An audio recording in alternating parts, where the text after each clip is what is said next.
పాల్గొన్నారు. తెలంగాణ రాష్ట్రంలో world economic forum నుంచి దాదాపుగా 1,80,000 కోట్ల రూపాయలు తెలంగాణ రాష్ట్రంలో పెట్టుబడులు పెట్టడానికి మన రాష్ట్ర ప్రభుత్వం ఆకర్షించింది. తెలంగాణ రాష్ట్ర ప్రభుత్వం మీద విశ్వాసం, నమ్మకంతో ఇక్కడ పెట్టుబడులు పెట్టడం ద్వారా వాళ్ళ వ్యాపార విస్తరణనే కాకుండా తెలంగాణలో ఉన్న నిరుద్యోగ యువకులకు ఉద్యోగ ఉపాధి అవకాశాలు కల్పించడానికి ముందుకు వచ్చినందుకు ఆయా సంస్థల యజమానులకు తెలంగాణ రాష్ట్ర ప్రభుత్వం తరఫున మనస్ఫూర్తిగా అభినందనలు తెలియజేస్తున్నాను. ప్రభుత్వం ఏర్పడి 14 నెలలు పూర్తిగా వస్తున్న సందర్భంలో మా ప్రభుత్వం సాధించిన విజయాలలో ఈ విజయం అత్యంత కీలకమైన విజయం.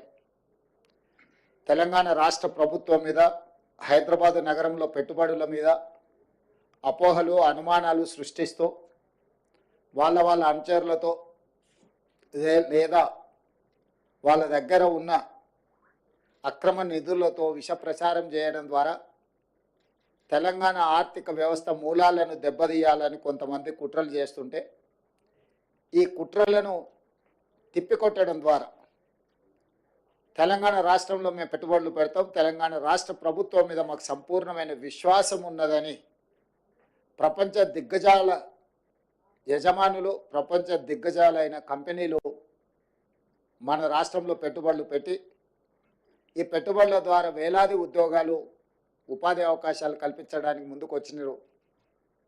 కుట్రలను, కుతంత్రాలను అన్నిటిని కూడా పటాపంచలైన ఈరోజు మా ప్రభుత్వం మీద వారు వ్యక్తపరిచిన విశ్వాసం, నమ్మకం ఈనాటిది కాదు. ఆనాడు 2004 నుంచి 2014 వరకు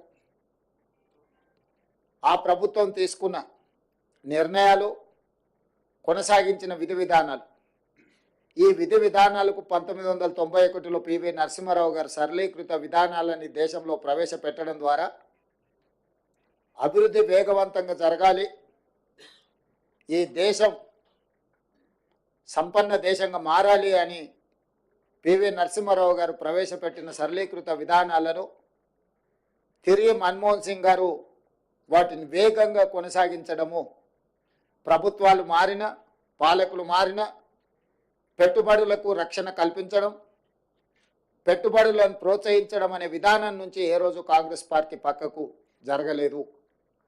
అందుకే 2004 నుంచి 2014 వరకు 10 సంవత్సరాలు ఈ దేశంలో సమూలమైన ఆర్థిక సరళీకృత విధానాలను అమలు చేయడం ద్వారా ప్రపంచానికి ఒక నమ్మకాన్ని, విశ్వాసాన్ని కలిగించిన బలమైన నాయకత్వం కాంగ్రెస్ నాయకత్వం. ఆ కాంగ్రెస్ నాయకత్వంలో ఏర్పడ్డ తెలంగాణ రాష్ట్ర ప్రభుత్వం పట్ల 13-14 నెలల్లోపనే సంపూర్ణమైన విశ్వాసం చూపించి 1,80,000 కోట్ల రూపాయలను తెలంగాణ రాష్ట్రంలో అంతర్జాతీయ స్థాయి సంస్థలు పెట్టుబడులు పెట్టడము ఇది నిరంతర ప్రక్రియ.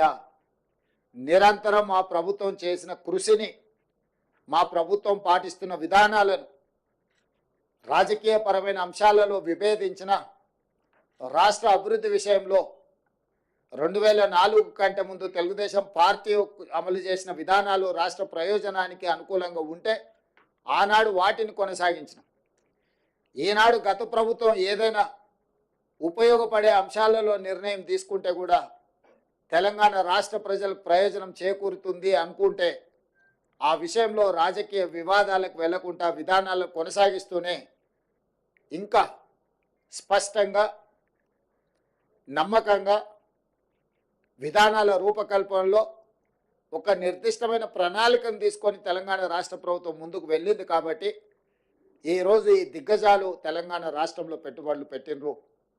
ఆ పెట్టుబడులను వేగంగా పన్నులను అమలు చేయడమే కాకుండా అనుమతులు ఇవ్వడంతో పాటు అవసరమైన భూ కేటాయింపులు కానీ, పరిపాలన అనుమతులు కానీ అన్ని రకాలుగా ఆ సంస్థలను ప్రోత్సహించి ఆ సంస్థల పెట్టుబడుల ద్వారా రాబోయే ఉద్యోగ ఉపాధి అవకాశాలు తెలంగాణ సమాజానికి అందివ్వాలన్న ఆలోచన మా ప్రభుత్వానిది. ఈ అంశాలను మేము దావోస్లో ఒప్పందాలలో బిజీగా ఉన్న మీడియా మిత్రులు తెలంగాణ ప్రజలకు ఎప్పటికప్పుడు చేరవేస్తూ ఎవరైనా అనుమానాలు సృష్టించాలన్నా అపోహలతో కూడుకున్న ప్రచారాలు కల్పించిన మీడియా మిత్రులు వాటి అన్నిటిని కూడా పటాపంచలు చేస్తూ ఈ ప్రభుత్వం, ఈ రాష్ట్రం, ఈ హైదరాబాద్ నగర అభివృద్ధి మన అందరిది అని చెప్పి సహకరించిన మీడియా మిత్రులందరికీ కూడా మనస్ఫూర్తిగా ధన్యవాదాలు తెలియజేస్తున్నా. ఇదే విధంగా మీ సహకారం ఉండాలి. మనందరం కలిస్తేనే తెలంగాణ, మనందరం కష్టపడితేనే తెలంగాణ అభివృద్ధి.